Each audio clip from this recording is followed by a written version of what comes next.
Hello बच्चों, तो कैसे हैं आप सब। आई होप आप सब अच्छे होंगे और आपकी बोर्ड एग्जाम की तैयारी भी बेहतर तरीके से चल रही होगी।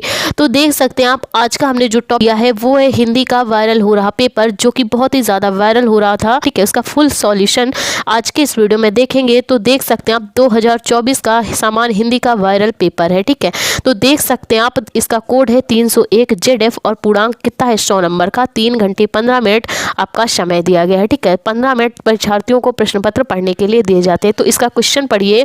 खंड का में क्वेश्चन नंबर 1 है। प्रश्नोत्तर संख्या 1 में 5 बहुविकल्पी क्वेश्चन को रखा जाता है और प्रश्नोत्तर संख्या 2 में भी 5 बहुविकल्पी क्वेश्चन को रखा जाता है। यानी कि टोटल 10 क्वेश्चन बहुविकल्पी होते हैं, एक एक नंबर के क्वेश्चन होते हैं। तो खंड का पहले का नंबर क्वेश्चन पढ़िए। शेखर एक जीवनी कृति के रचनाकार कौन है। क्या वो धर्मवीर भारती है, क्या वो अज्ञेय है, क्या वो हरिवंश राय बच्चन है या फिर जयप्रकाश भारती है। तो शेखर एक जीवनी कृति के रचनाकार अज्ञेय जी हैं। अगला क्वेश्चन पढ़िए। अथातो घुमक्कड़ जिज्ञासा के लेखक कौन है। क्या मोहन राकेश की रचना है, राहुल शंकरत्यायन की है, अज्ञेय की है या फिर धर्मवीर भारती की है। तो अथातो घुमक्कड़ जिज्ञासा के रचनाकार राहुल शंकरत्यायन जी हैं। अगला क्वेश्चन पढ़िए। आखिरी चट्टान के लेखक कौन है। क्या वो अज्ञेय है, प्रोफेसर जी सुंदर रेड्डी हैं, हरिशंकर परसाई हैं या फिर मोहन राकेश है। तो आखिरी चट्टान के लेखक मोहन राकेश जी हैं। अगला क्वेश्चन पढ़िए। खड़ी बोली गद्य की प्रथम रचना कौन सी है। खड़ी बोली गद्य की प्रथम रचना कौन सी है। क्या वो कृष्णावतार स्वरूप निर्णय है, गोरा बादल की कथा है, वर्ण रत्नाकर है या फिर भाषा योग वशिष्ठ है।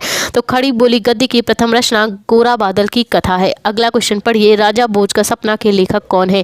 क्या वो राजा शिव प्रसाद सितारे हिंद हैं, इंशाअल्लाह खां है, किशोरी लाल गोस्वामी है, राधाचरण गोस्वामी है। तो राजा भोज के सपना के लेखक राजा शिव प्रसाद सितारे हिंद जी हैं।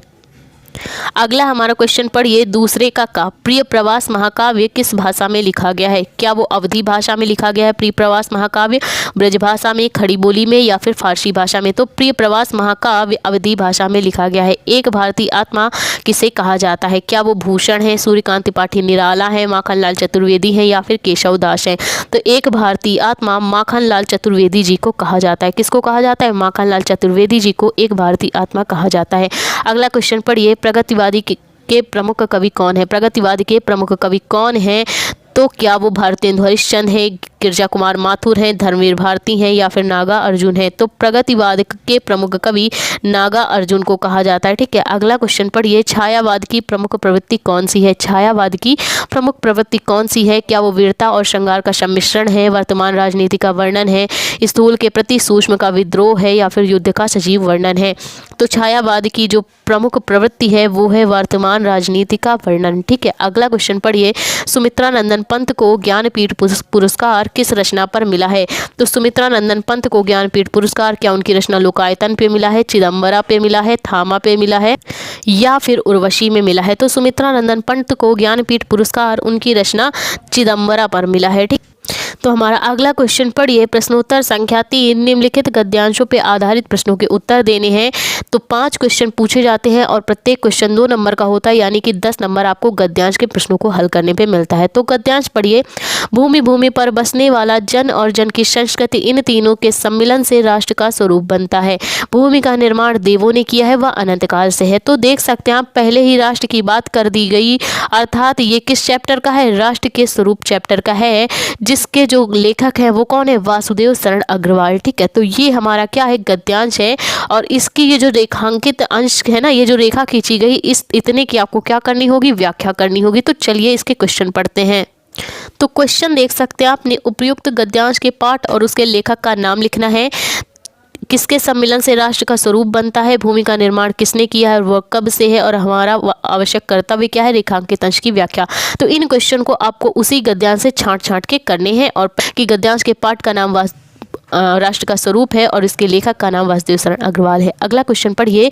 अथवा वाला गद्यांश है। मुझे मानव जाति की दुर्दम निर्मम धारा के हजारों वर्षों का रूप साफ दिखाई दे रहा है। मनुष्य की जीवन शक्ति बड़ी निर्मम है, वह सभ्यता और संस्कृत के वृथा मोह को रौंदती चली आ रही है। तो ये वाला जो हमारा गद्यांश है, ये अशोक के फूल का है, जिसके जो लेखक है वो हजारी प्रसाद द्विवेदी जी हैं। और ये इनके क्वेश्चन है जो कि आपको क्या करना है, इसी गद्यांश से छांट कर करना है। ठीक है, अगला हमारा क्वेश्चन आता है क्वेश्चन नंबर 4। ठीक है, प्रश्नोत्तर संख्या 4। दिए गए पद्यांश पे आधारित निम्नलिखित प्रश्नों के उत्तर दीजिए। ठीक, ये भी कितने का, 5 क्वेश्चन दिए होते हैं और पर क्वेश्चन आपका 2 नंबर का होता है, यानी टोटल आपको 10 नंबर इस पद्यांश के भी मिल जाते हैं। तो पद्यांश पढ़िए। दुर्बलता का चिन्ह ही विशेष शपथ है, पर अबला जन के लिए कौन सा पथ है। यदि मैं उकसाई गई भरत से हूँ, तो पति समान ही स्वयं पुत्र भी खोऊं। तो ये किसका है, ये हमारी जो कैकेयी जी हैं, देख सकते हैं आप, राई भर भी अनुताप न करने पाऊँ। तो ये हमारा कैकेयी के अनुताप का पद्यांश आया हुआ है, जिसके जो कवि हैं वो कौन है, मैथिली शरण गुप्त जी। ठीक है, मैथिली शरण गुप्त जी इसके कवि हैं कैकेयी के अनुताप के। तो क्वेश्चन हमारा पहला है, उपयुक्त पद्यांश का संदर्भ लिखिए। तो कैसे संदर्भ लिख पाएंगे, तो आपको लिखना है, प्रस्तुत पद्यांश हमारी पाठ्य पुस्तक हिंदी के कैकेयी के अनुताप नामक शीर्षक से उद्गृत है और इसके जो कवि हैं वो मैथिली शरण गुप्त हैं। आगे क्या बोला जा रहा है, रेखांकित अंशों की व्याख्या कीजिए। तो रेखांकित अंश कितना है, दुर्बलता का चिन्ह ही विशेष शपथ है, पर अबला जन के लिए कौन सा पथ है। इन लाइनों का आपको क्या करनी है, व्याख्या करनी है। अगला क्वेश्चन है, करके पहाड़ सा पाप मौन रह जाऊं, राई भर भी अनुताप न करने पाऊं में कौन सा अलंकार है। तो इसमें कौन सा अलंकार है, इसमें क्या है, इसमें आपका जहाँ पे सा शीश से दिया होता है, इसमें क्या होता है, उपमा अलंकार होता है, और जिसमें सा शीश से नहीं देता उसमें रूपक अलंकार होता है। तो यहाँ पे कौन सा अलंकार है, उपमा अलंकार है। अगला क्वेश्चन पढ़िए, पद्यांश का भाव स्पष्ट कीजिए। तो पद्यांश का भाव यही है कि कैकेयी ने जो ये पहाड़ सा पाप किया है राम जी को वनवास भेजकर, ठीक है, तो वो क्या करती है, श्री राम को अयोध्या वापस ले चलने का भरसक प्रयास करती है पश्चाताप करके। इसके अथवा में भी एक पद्यांश आया है, पढ़िए। लज्जाशील पथिक महिला जो कहीं भी दृष्टि आए, होने न देना विकृत वसना, तो न तू सुंदरी को। जो थोड़ी सी श्रमिक व ले गोद ले शांति खोना, होठों की और कमल मुख की म्लानताएं मिटाना।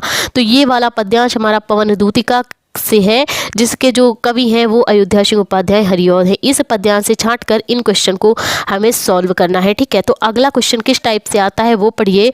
पांचवा क्वेश्चन आता है, पांचवे का निम्नलिखित में से किसी एक लेखक का साहित्यिक परिचय देते हुए उनकी प्रमुख रचना का उल्लेख कीजिए। ठीक है, शब्द सीमा 80 शब्दों की होती है और ये आपका 5 नंबर में पूछा जाता है। ठीक है, तो देख सकते हैं आप, जो लेखक आए हैं वो हजारी प्रसाद द्विवेदी का साहित्यिक परिचय पूछा गया है, APJ अब्दुल कलाम जी का पूछा गया, वासुदेव शरण अग्रवाल जी का पूछा गया। ठीक है, आपको क्या करना है, इन तीनों के साहित्यिक परिचय और जीवन परिचय अच्छी तरह से तैयार कर लेना है रचनाओं के साथ, आप आसानी से 5 नंबर ला पाएंगे।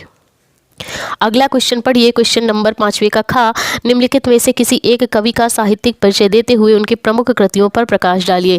तो देख सकते हैं आप, मैथिली शरण गुप्त जी का पूछा गया है, सुमित्रा नंदन पंत जी का पूछा गया, रामधारी सिंह दिनकर जी का पूछा गया। ये भी आपके 5 नंबर के हैं।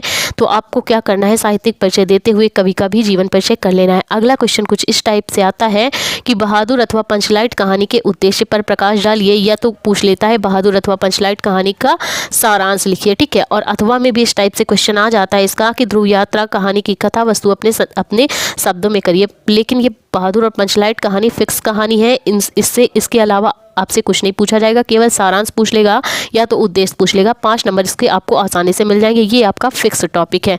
ठीक है, अगला क्वेश्चन पढ़िए, स्वपठित खंडकाव्य के आधार पर किसी एक खंड के प्रश्न का उत्तर दीजिए। ठीक है, तो खंडकाव्य क्या होता है, जो भी खंडकाव्य आपके जिले में चलता हो, चाहे आपका श्रवण कुमार हो, त्यागपति हो, रश्मि रथी हो, जो भी खंडकाव्य आपके यहाँ चलता हो उसके क्वेश्चन आपको हल करने हैं।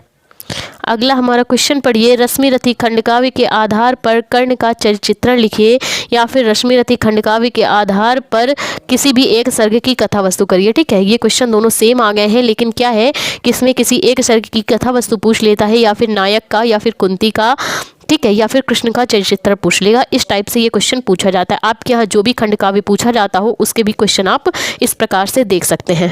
अगला हमारा क्वेश्चन पढ़िए, प्रश्नोत्तर संख्या 8, 8वें का दिए गए संस्कृत गद्यांशों में से किसी एक का संदर्भ सहित हिंदी में अनुवाद कीजिए। तो पढ़िए, महामना विद्वान वक्ता धार्मिक नेता पटु पत्रकार आशीत परमस सर्वोच्च गुण जन शैवैव आशीत यत कुत्रापि अयम जनानाम दुखिताम पीड़ामपश्य तत्रैव सा शीघ्र में उपस्थित सर्वविधम सहमश अकरोत प्राणिसेव अस्य स्वभाव एवाशीत। ठीक है, तो ये जो है ये संस्कृत का गद्यांश है, जिसकी ससंदर्भ आपको हिंदी में अनुवाद करना है। 7 नंबर आपको इसके मिलते हैं।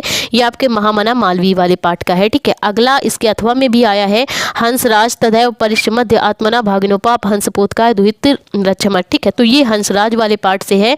मयूर जातकम, जातक कथा के मयूर जातकम वाले पाठ का गद्यांश है, जिसका आपको क्या करना है, संदर्भ सहित हिंदी में अनुवाद करना है। अगला हमारा क्वेश्चन 8वें का खा है, दिए गए पद्यांशों में से किसी एक का संदर्भ सहित हिंदी में अनुवाद करिए। तो पढ़िए, नमे रोचते भद्रम व उलोकुष्यामि वेचिनम अक्रुध्यस्य मुख्य पश्य कथम कुद्धो भविष्य। ठीक है, तो ये जातक कथा के उलोक जातकम पाठ से लिया गया है। 7 नंबर का संदर्भ सहित अगर आप क्या करते हैं, इस श्लोक का या पद्यांश का अर्थ लिख देते हैं तो 7 नंबर मिलते हैं। ये अगला है, परोक्षे कार्य हंतारम प्रत्यक्षे प्रियवादिनम। तो ये किसका है, ये सुभाषित रत्नानी का है। ठीक, क्वेश्चन पढ़िए, क्वेश्चन नंबर 9, निम्नलिखित मुहावरों में से किसी एक का अर्थ लिखकर अपने वाक्य में प्रयोग कीजिए। एक एक नंबर का पूछा जाता है। ठीक, 2 नंबर का है। ठीक, एक का लिखना है। तलवार की धार पर चलना यानी मुसीबत मोल ले लेना। टका सा जवाब देना यानी कि मुंह पे मना कर देना। दाल में काला होना यानी कि किसी बात पे संदेह होना। अगला क्वेश्चन आता है प्रश्नोत्तर संख्या 10। तो इसमें क्या होता है, अपठित गद्यांश पे आधारित प्रश्नों के उत्तर हमें देने होते हैं। एक अपठित गद्यांश दे दिया जाता है, उससे छांट के हमें इन क्वेश्चन को हल करने होते हैं। अथवा में भी एक गद्यांश पूछा जाता है जो कि कैसा होता है, अपठित होता है, और इसमें भी क्या दिए जाते हैं, प्रश्न दिए रहते हैं जो कि हमें इस अपठित गद्यांश से छांट के करना होता है। ठीक है, अगला क्वेश्चन हमारा है क्वेश्चन नंबर 11, निम्नलिखित शब्द युग्मों का सही अर्थ चयन करके लिखना है। तो क्वेश्चन पढ़िए। तो क्वेश्चन नंबर 1 है, वसन और व्यसन का अर्थ लिखिए। तो क्या वसन मीन्स विवश और व्याकुल होता है, कवच और भोजन होता है, वस्त्र और आदत होता है, विस्तार और अवधि होता है। तो वसन मीन्स वस्त्र होता है और व्यसन मीन्स क्या होता है, आदत, इसलिए विकल्प हमारा तीसरा सही हो जाएगा। अगला हमारा क्वेश्चन पढ़िए, अम्बुज और अम्बुद का अर्थ लिखिए। ठीक है, तो चलिए विकल्प देखते हैं। तो सबसे पहले क्या करना है, अम्बुज का अर्थ, अम्बुज कमल का पर्यायवाची है और अम्बुद बादल का। तो विकल्प देखते हैं किस विकल्प में पूछा गया है। तो हमारा पहला विकल्प दिया गया है बादल और समुद्र, जल और कमल, कमल और बादल, समुद्र और कमल। ठीक है, तो हमारा अम्बुज मीन्स कमल होता है और अम्बुद मीन्स बादल होता है, इसलिए विकल्प ये वाला तीसरा सही हो जाएगा। अगला क्वेश्चन पढ़िए, निम्नलिखित शब्दों में से किसी एक शब्द के 2 अर्थ लिखने। अंबर, अंबर मीन्स वस्त्र होता है, आकाश होता है। पट मीन्स दरवाजा होता है, द्वार होता है। विधि मीन्स विधाता, विधाता होता है और किसी चीज की रेशमी। नाग मीन्स सर्प या हाथी। अगला क्वेश्चन पढ़िए, निम्नलिखित वाक्यांशों के लिए शब्द का चयन करिए। जो आंख के सम्मुख हो उसे हम क्या कहते हैं, प्रत्यक्ष कहते हैं, और जो जानने की इच्छा रखता हो उसे हम क्या कहते हैं, जिज्ञासु कहते हैं। ठीक है, अगला क्वेश्चन पढ़िए, निम्नलिखित में से किन्हीं 2 वाक्यों को शुद्ध करके लिखना है। तुम तो कुर्सी पर बैठे हैं, इसका शुद्ध वाक्य हो जाएगा तुम तो कुर्सी पर बैठे हो। इस सरोवर में अनेकों कमल खिले हैं, यानी कि इसका शुद्ध हो जाएगा इस सरोवर में अनेक कमल खिले हैं। सम्मेलन में कवित्री ने भाग लिया है, तो इसका हो जाएगा कवित्री ने सम्मेलन में भाग लिया है। अगला है, कृपया अनुमोदन करने की कृपा करें। तो हो जाएगा कृपया अनुमोदन की कृपा करें। 12वां नंबर क्वेश्चन है, वीर रस अथवा हास्य रस का स्थायी भाव के साथ उदाहरण एवं परिभाषा लिखनी है। ठीक है, तो इसका स्थायी भाव भी बताना है। वीर रस का उत्साह होता है, हास्य रस का हास होता है। उदाहरण सहित परिभाषा लिखनी है। अगला क्वेश्चन है, श्लेष अथवा उत्प्रेक्षा अलंकार का लक्षण एवं उदाहरण बताना है। और गा नंबर पे दोहा और सोरठा छंद की मात्रा सहित लक्षण और उदाहरण बताना है। ठीक है, 2-2 नंबर के आपके क्वेश्चन है। 13वां नंबर क्वेश्चन है, बैंक में खाता खोलने के लिए बैंक प्रबंधक को आवेदन पत्र लिखना है या फिर प्रार्थना पत्र लिखना है। 6 नंबर का आपका क्वेश्चन है। अथवा में भी इसका क्वेश्चन आया है, शहर में फैली संक्रामक बीमारी की तरफ जिलाधिकारी का ध्यान आकर्षित करते हुए आवेदन पत्र या प्रार्थना पत्र लिखे। 2 में से एक करना है, चाहे आप पहले वाला कर लीजिए या फिर अथवा वाला। अगला क्वेश्चन कुछ इस प्रकार से आया है, निम्नलिखित विषयों में से किसी एक पर अपनी भाषा शैली में निबंध लिखिए। 9 नंबर का निबंध आया है, देश में बेरोजगारी की समस्या पर पूछा गया है, आतंकवाद की समस्या और समाधान पे पूछा गया है, वृक्षारोपण पर महत्व। जो भी आपको निबंध आता हो आप उस निबंध को कर सकते हैं। तो ये था हमारा हिंदी का वायरल हो रहा पेपर। तो आई होप आपको पेपर करना समझ में आया तो प्लीज़ वीडियो को लाइक, हमारे चैनल को सब्सक्राइब करें। Thank you for watching this video.